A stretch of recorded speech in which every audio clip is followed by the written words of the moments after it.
Join me as I look at France's secret pilgrimage roads to the Camino de Santiago. Welcome back to Journeys of Peace. Most pilgrims know about the Camino de Santiago in Spain, but what if I told you some of the most breathtaking and overlooked pilgrimage routes begin in France? Every year, thousands walk the famed Camino de Santiago, but many travelers never discover the French roads that lead there. These paths are older than you might think, steeped in medieval history, spiritual reflection, and quiet beauty. They wind through villages frozen in time, past ancient monasteries, and across landscapes that feel almost sacred. What makes these roads so special isn't just the scenery, though trust me, it's stunning. It's the stories, the solitude, and the shared purpose of pilgrims walking side by side, even if they've just met. These routes have been walked for centuries by saints, seekers, and everyday people looking for something more. Let's explore some of the most beautiful and least known routes through France. The Chemin de Tours, starting in Paris, takes you through the lush Loire Valley, which is home to world-famous chateaux and honestly some of the sleepiest vineyard towns you can imagine.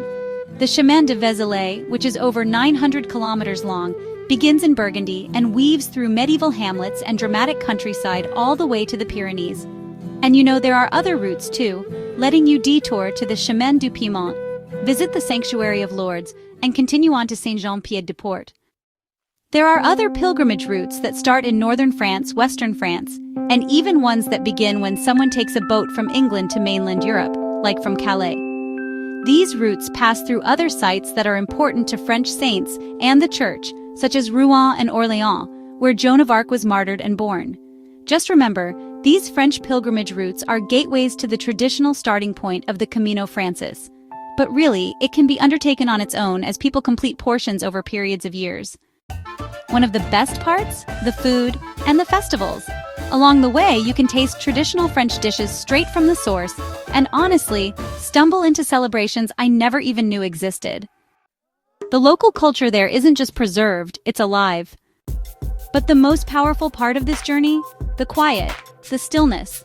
Many who walk these paths describe a transformation, not just physically but spiritually. They reconnect with themselves, with nature, and with something bigger than all of us.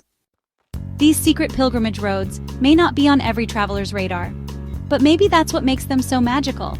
They invite you to slow down, to look around, to remember what matters. If you're looking for an adventure that's rich in history, culture, and soul, these paths are calling. Have you walked a pilgrimage route? Or are you dreaming of one? Let me know in the comments. I'd love to hear your story. And if you're into hidden gems and meaningful journeys, don't forget to subscribe. There's a lot more to uncover. In the meantime, buen camino.